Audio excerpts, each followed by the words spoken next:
Question-réponse numéro 8. Je m'appelle Jonathan, je suis un homme autiste qui a été diagnostiqué dans la quarantaine. De temps en temps, je réponds à des questions qui ont été posées en commentaire. Je ne suis pas un spécialiste en neurodivergence, j'ai aucune formation académique dans le domaine. Je réponds seulement en fonction de ma propre expérience de vieux monsieur et de mon vécu personnel. Donc, les réponses que je donne, c'est des réflexions personnelles, c'est pas des avis professionnels, médicaux, quoi que ce soit.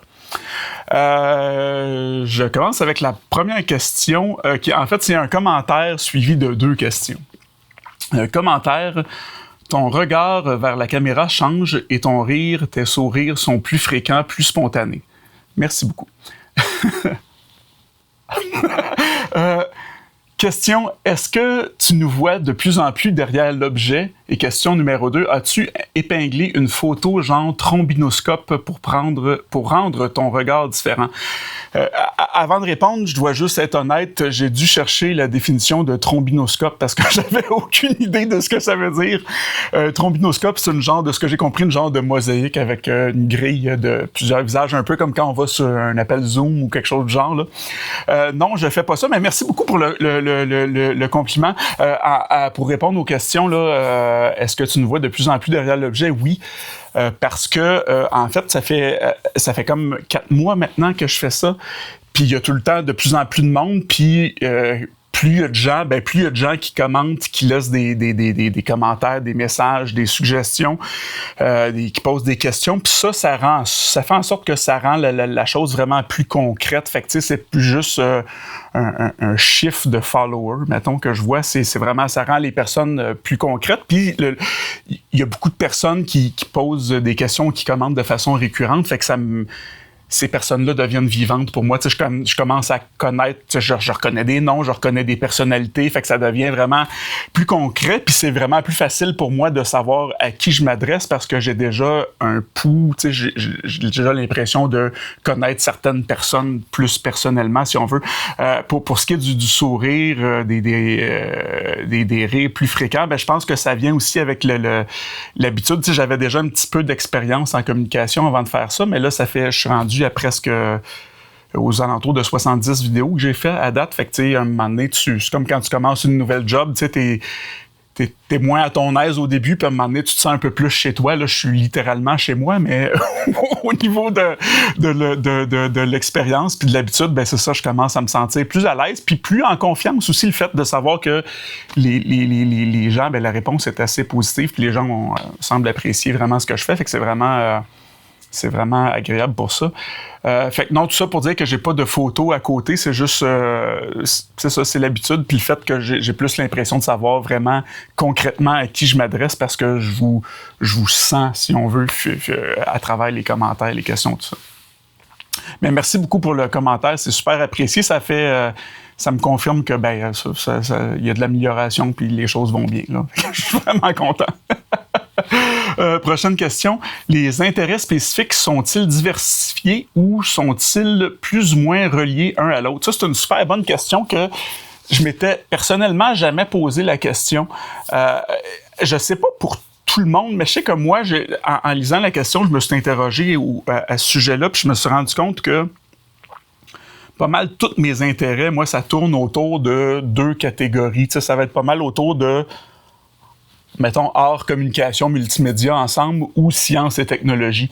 Puis même dans des choses qui sont pas nécessairement liées directement à ça, quand j'ai un intérêt, je m'intéresse à quelque chose, ben ça va être je vais m'intéresser sous un angle qui est relatif à tout ça, comme par exemple, tu sais, j'aime jouer à des jeux vidéo, par exemple, mais quand je vais jouer à un jeu vidéo, ce qui m'intéresse, c'est pas tant nécessairement le jeu en tant que tel, y est-tu le fun ou pas, c'est je vais remarquer la direction artistique derrière ça. Fait que tu sais, ce qui va m'intéresser, ça va être la façon, tu sais, qu'ils ont lié la musique avec la palette de textures, de couleurs qu'ils ont utilisé pour le jeu, la façon qu'ils ont conçu les niveaux, l'ambiance, l'atmosphère qu'ils mettent. Fait que ça va être l'aspect artistique du jeu que je vais aimer souvent, tu sais, qui va faire en sorte que je vais l'apprécier plus que pour le jeu en tant que tel, tu sais. Fait que c'est tout relié à ça. Si je prends mon fils, par exemple, lui, c'est pas mal tout aussi des intérêts qui vont tourner autour de la création, pas mal. C'est tout autour d'une même chose. Je ne sais pas si C'est comme ça pour tout le monde. Puis je serais curieux de savoir, dans ceux qui écoutent, si vous voulez laisser en commentaire, vous, c'est quoi pas tant c'est quoi vos centres d'intérêt ou vos intérêts spécifiques, mais est-ce que ça tourne pas mal toujours autour des mêmes thèmes ou ça peut être super vague? Je serais curieux d'avoir cette réponse-là. Prochaine question. Comment vous sentez-vous lorsque vous échangez avec une personne qui parle beaucoup, beaucoup, même si vous êtes seul avec elle? Ça m'arrive quand même assez souvent, étrangement. J'ai remarqué que, je sais pas, j'ai quelque chose en dedans de moi qui attire beaucoup la confidence. Ça m'arrive, ça m'est arrivé une fois, entre autres, j'étais dans un ascenseur, une madame qui rentre que je connais pas du tout, puis qui se met à me raconter vraiment, sa vie en profondeur, puis tout ça, puis qu'on dirait que je suis souvent dans ces situations-là. Je pense que je suis quelqu'un qui a une bonne écoute, par exemple. Je suis quelqu'un qui sait écouter, puis sans nécessairement dire quoi faire à la personne, mais juste être là pour soutenir. Comment je me sens? J'ai encore beaucoup de misère dans une conversation. Des fois, je vais me sentir un petit peu otage de la conversation parce que je sais pas exactement tout le temps comment ramener la conversation vers un autre sujet ou clore la discussion pour passer à autre chose ou aller faire autre chose. Fait que des fois, je suis un peu pogné dedans puis je ne sais pas comment faire comme « Hey, là, faudrait finir ça parce que j'ai d'autres choses à faire ou parce que des fois je veux juste, c'est ça, passer à autre chose. Fait que des fois je suis un peu pris, si c'est pas la personne qui prend la décision de clore la discussion, ben des fois je peux être dans la discussion pendant très très longtemps. ça peut arriver. Prochaine question sur la vidéo à propos des interactions de groupe. Si, mettons, je sais que tu aimes mieux être en conversation avec une seule personne et que se rajoute à notre discussion une autre personne, est-ce que je peux faire quelque chose pour que tu puisses consacrer ta concentration sur cette personne, genre dire à la personne « je te laisse la parole ». Non. Malheureusement, non.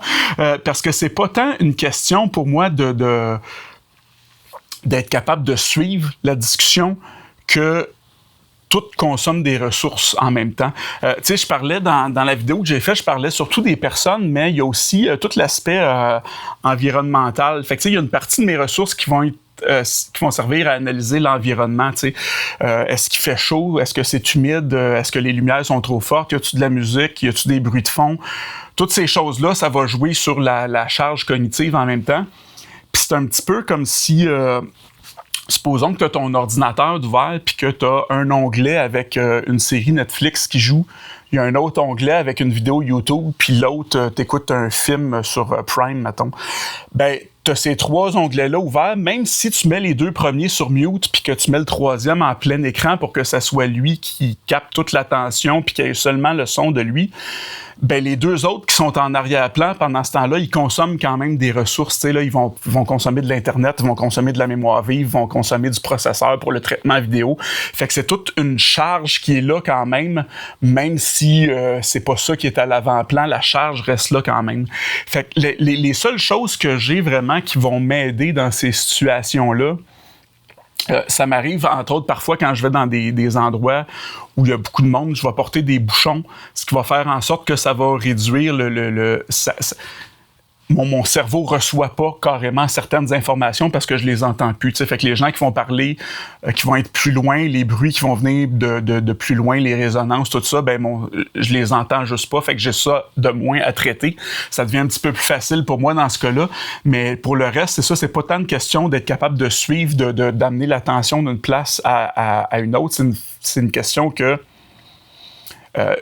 je traite tout en même temps de façon égale en tant que telle. Fait que la seule façon pour moi, c'est ça, c'est d'essayer de couper certains stimuli pour avoir libéré des ressources pour pouvoir traiter d'autres choses pendant ce temps-là, pouvoir mettre ces ressources-là sur d'autres choses. Prochaine question.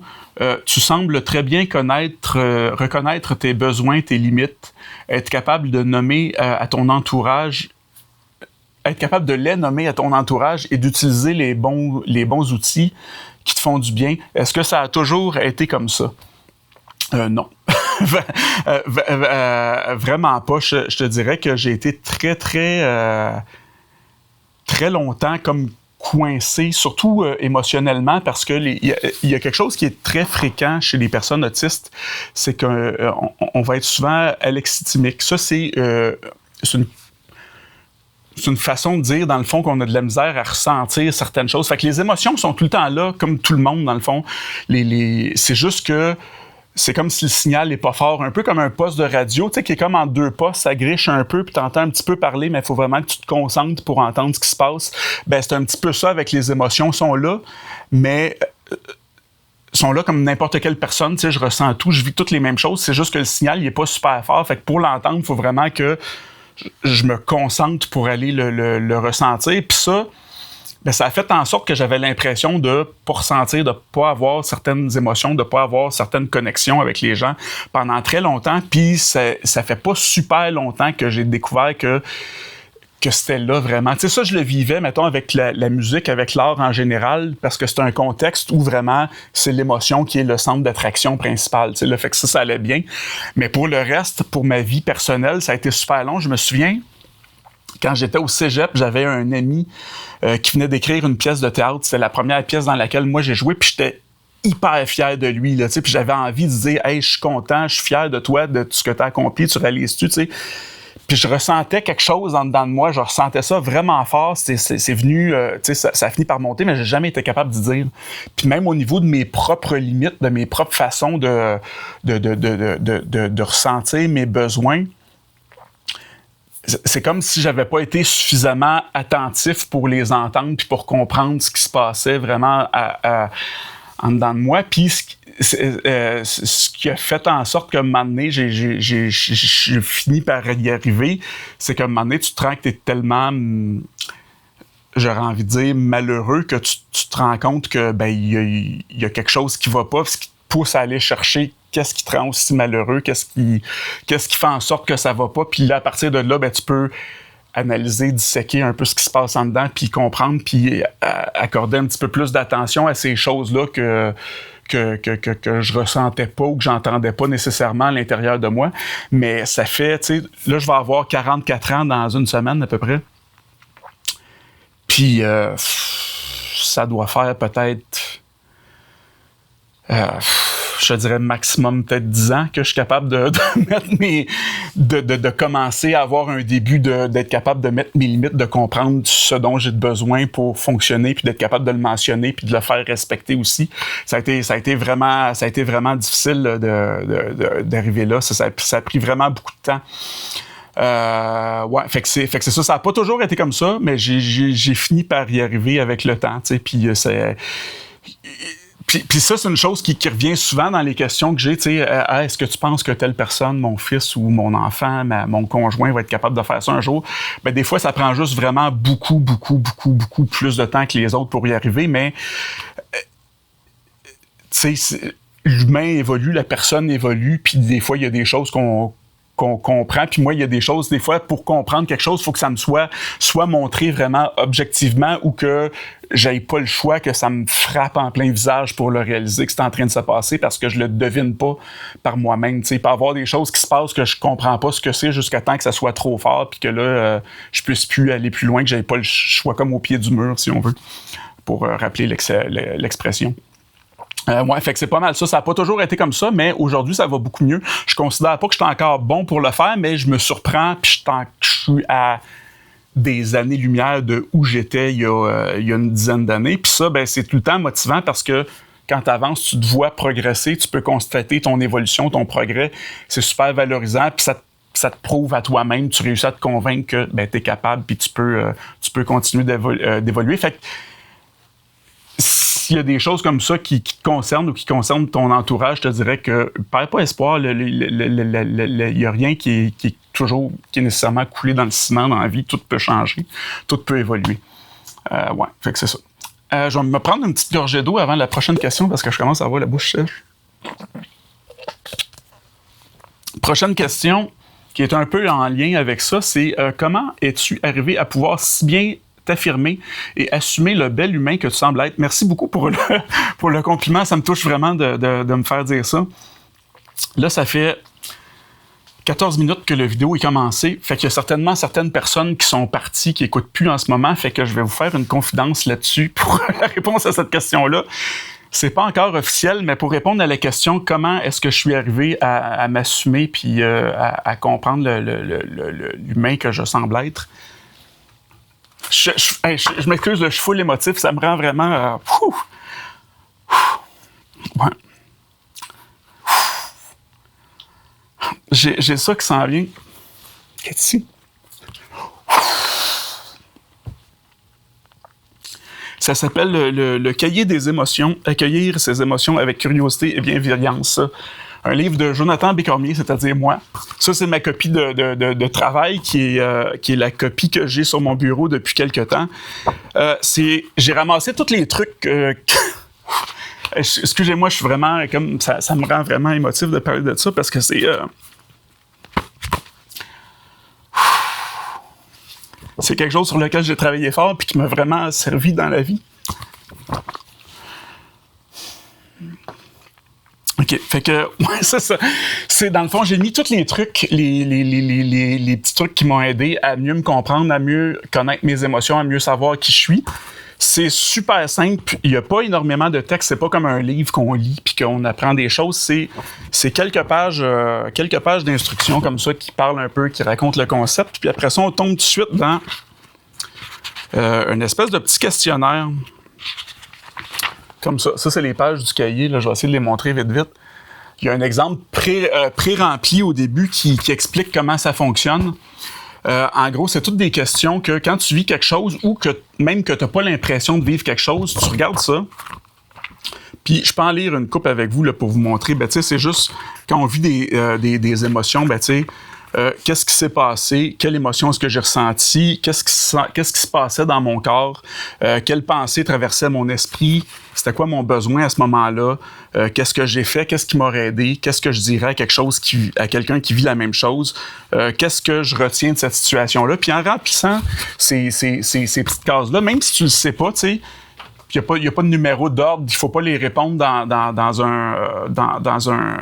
Il n'y a pas d'ordre de réponse. Là. Tu y vas selon ce que toi, tu as envie de répondre. S'il y a des questions qui te parlent, tu le fais. S'il y en a qui ne te parlent pas, tu le fais pas. Puis ça fait en sorte que, premièrement, ça te met dans une situation où tu dois prendre le temps d'écouter ce petit signal-là qui n'est pas fort nécessairement à l'intérieur de toi. Ça te permet de l'écouter. Puis si tu n'es pas capable de nommer l'émotion, ce qui se passe ou pourquoi tu te sens comme ça, ben tu peux commencer. Moi, je sais ce qui m'aide beaucoup, c'est de commencer par les sensations physiques. Fait que je vais décrire les sensations physiques que je ressens. Puis ça t'amène à plein de places, puis ça te fait prendre conscience de c'était quoi ton besoin dans la situation, de pourquoi tu as vécu ça, les tendances aussi, les émotions que tu as tendance à ressentir. Puis à force de faire ça, ben tu viens que tu reconnais certains patterns qui se passent. Tu peux plus facilement identifier certaines émotions, certaines choses qui s'en viennent, certaines récurrences. Fait que c'est ça, c'est toutes des petites choses que j'ai fait, moi, qui m'ont vraiment aidé. Puis je faisais ça de façon artisanale. Je prenais des notes dans ma tête sur des petits bouts de papier sur mon téléphone. Je notais toutes ces informations-là, puis je les analysais par la suite. Mais là, j'ai créé ce beau petit cahier-là où tout est condensé ensemble. Toutes les informations sont là. Fait que c'est pas mal plus facile à suivre, à faire le suivi, puis à... Personnellement, moi, cette copie-là que j'utilise, ça, c'est ma copie c'est écrit « Not for resale » dessus, là, ma copie que j'utilisais de test en attente d'approbation. Puis je trouve, pour vrai, là, c'est sûr, je suis super biaisé, là, c'est mon livre, là. Mais je suis super fier de ce que ça a donné. Puis je trouve que c'est vraiment efficace pour apprendre à mieux se connaître, à plus connecter, reconnaître ses émotions. Là, c'est ça, j'en parle là. Il n'est pas encore disponible officiellement. Il va sortir dans à peu près 2 semaines. Là, au moment où on se parle, la copie finale est en train d'être approuvée. Là. Fait que d'ici quelques semaines, je vais l'annoncer officiellement, puis il va être en vente partout à travers le monde. Là. Mais ouais, fait qu'il y a ça qui s'en vient bientôt. Merci de m'avoir accueilli dans mes émotions, justement. Je pensais pas ressentir ça. Je pensais pas que ça me ferait ressentir ça de parler de ce projet-là en ce moment. Mais ouais, fait que c'est ça. C'est de quoi je suis vraiment fier d'avoir réalisé ça. Puis j'ai l'impression que ça va pouvoir aider un paquet de monde. Fait que c'est pour ça que j'avais envie de le faire. Puis de vous le présenter en primeur pour ceux qui restent, qui sont avec nous depuis le début. Prochaine question. Gagnes-tu ta vie avec la musique? Non, je gagne pas ma vie avec la musique. J'ai voulu faire ça quand j'étais au début vingtaine.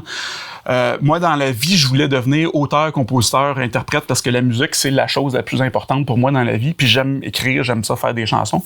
Mais je me suis rendu compte j'ai commencé à me booker, à aller jouer à plein de places, puis je me suis rendu compte assez vite que c'était pas un mode de vie qui me convenait, tu sais. J'aime écrire des chansons, j'aime faire de la musique, j'aime jouer, mais me rendre à des endroits tout le temps que je connais pas, avec des gens que je connais pas savoir comment ça va se passer, être tout le temps à des horaires un peu bizarres de je mange pas aux mêmes heures, je m'en vais à des places, je reviens super tard, faut que j'aille porter mon stock avant. C'était quelque chose qui me désorganisait puis qui faisait en sorte que je vivais vraiment pas bien dans ce mode de vie-là. Puis plus tard, j'ai fait du théâtre dans une troupe amateur avec un policier. Puis ce policier-là me disait que lui, quand il était plus jeune, il hésitait entre devenir policier ou devenir acteur. Puis il était allé voir un orienteur. Puis l'orienteur, lui avait dit, ben si tu deviens policier, ben tu vas quand même pouvoir faire du théâtre amateur, mais si tu deviens acteur, tu pourras pas faire de la police amateur. Fait que là, aujourd'hui, j'ai un peu suivi cet exemple-là. Ben, ce que j'ai fait, c'est que là, j'ai un travail, comme je n'ai déjà parlé un petit peu, je travaille dans une pharmacie.